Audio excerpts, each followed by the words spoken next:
90 days VAO preparation day 3 ಭೂಗೋಳ ಕರ್ನಾಟಕ ಭೂಗೋಳ. ಕರ್ನಾಟಕವು ಕರು ಪ್ಲಸ್ ನಾಡು ಎಂಬ ಎರಡು ಶಬ್ದಗಳಿಂದಾಗಿದೆ. ಕರು ಎಂದರೆ ಕಪ್ಪು, ನಾಡು ಎಂದರೆ ಪ್ರದೇಶ. ಕರ್ನಾಟಕದ ಉತ್ತರ ಭಾಗದಲ್ಲಿ ಕಂಡುಬರುವ ಕಪ್ಪು ಹತ್ತಿಯ ಮಣ್ಣನ್ನು ಸೂಚಕವಾಗಿ ಈ ಪದವನ್ನು ಬಳಸಲಾಗಿರಬಹುದು. ಬ್ರಿಟಿಷರು ಕರ್ನಾಟಕವನ್ನು ಕರ್ನಾಟಕ್ ಎಂದು ಕರೆದರು.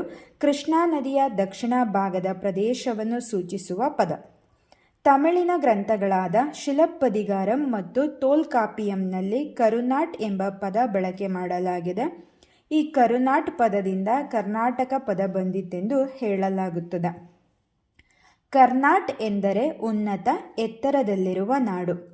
ಅಮೋಘವರ್ಷ ನೃಪತುಂಗನ ಆಸ್ಥಾನ ಕವಿ ಶ್ರೀ ವಿಜಯನ ಅಲಂಕಾರ ಗ್ರಂಥ ಕವಿರಾಜ ಮಾರ್ಗದಲ್ಲಿ ಕರ್ನಾಟಕವು ಕಾವೇರಿ ನದಿಯಿಂದ ಗೋದಾವರಿ ನದಿವರೆಗೆ ವ್ಯಾಪಿಸಿತ್ತು ಎಂದು ಉಲ್ಲೇಖವಿದೆ. ಮಹಾಭಾರತದಲ್ಲಿ ಶೂದ್ರಕನ ಮೃಚಕಟಿಕದಲ್ಲಿ ವರಾಹಮಿಹಿರನ ಬೃಹತ್ ಸಂಹಿತೆಯಲ್ಲಿ ಕರ್ನಾಟಕ ಪದವನ್ನು ಬಳಕೆ ಮಾಡಲಾಗಿದೆ. ಬಾದಾಮಿ ಚಾಲುಕ್ಯರ ಸೈನ್ಯವನ್ನು ಕರ್ನಾಟ ಬಲ ಎಂದು ಕರೆಯಲಾಗುತ್ತಿತ್ತು. ಕನ್ನಡದ ಕಣ್ವ BM ಶ್ರೀಕಂಠಯ್ಯನವರು ಚಿನ್ನದ ನಾಡು, ರಾಷ್ಟ್ರಕವಿ ಕುವೆಂಪುರವರು ಸರ್ವ ಜನಾಂಗದ ಶಾಂತಿಯ ತೋಟ ಹಾಗೂ ಡಾಕ್ಟರ್ SB ಜೋಶಿಯವರು ಕನ್ನಾದೇಶ ಎಂದು ಕರೆದಿದ್ದಾರೆ. ಮೈಸೂರು ಅರಸರ ಒಡೆತನದಲ್ಲಿದ್ದ ದಕ್ಷಿಣದ 9 ಜಿಲ್ಲೆಗಳು ಬಾಂಬೆ, ಹೈದರಾಬಾದ್, ಮದ್ರಾಸ್, ಕೊಡಗು ಪ್ರಾಂತ್ಯಗಳಲ್ಲಿ ಹಂಚಿ ಹೋಗಿದ್ದ ಪ್ರಾಂತ್ಯಗಳನ್ನು ಒಟ್ಟಾಗಿ ಸೇರಿಸಿ ಫಜಲ್ ಅಲಿ ಆಯೋಗದ ಶಿಫಾರಸ್ಸಿನ ಮೇರೆಗೆ 19 ಜಿಲ್ಲೆಗಳ ವಿಶಾಲ ಮೈಸೂರು ರಾಜ್ಯ 1956 ನವೆಂಬರ್ 1ರಂದು ಅಸ್ತಿತ್ವಕ್ಕೆ ಬಂದಿತ್ತು. ಏಕೀಕರಣಗೊಂಡ ವಿಶಾಲ ಮೈಸೂರು ರಾಜ್ಯದ ಮೊದಲ ಮುಖ್ಯಮಂತ್ರಿ S. ನಿಜಲಿಂಗಪ್ಪ, ಮೊದಲ ರಾಜ್ಯಪಾಲರು ಜಯಚಾಮರಾಜೇಂದ್ರ ಒಡೆಯರ್. ಮೈಸೂರು ರಾಜ್ಯದ ಮೊದಲ ಮುಖ್ಯಮಂತ್ರಿ ಅಂದರೆ 1947 ಅಕ್ಟೋಬರ್ 27ರಲ್ಲಿ KC ರೆಡ್ಡಿ.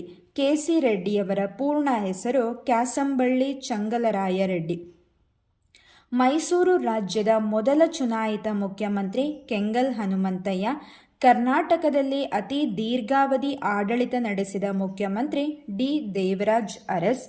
ಕರ್ನಾಟಕ ಎಂದು ನಾಮಕರಣಗೊಂಡದ್ದು 1973 ನವೆಂಬರ್ 1ರಂದು.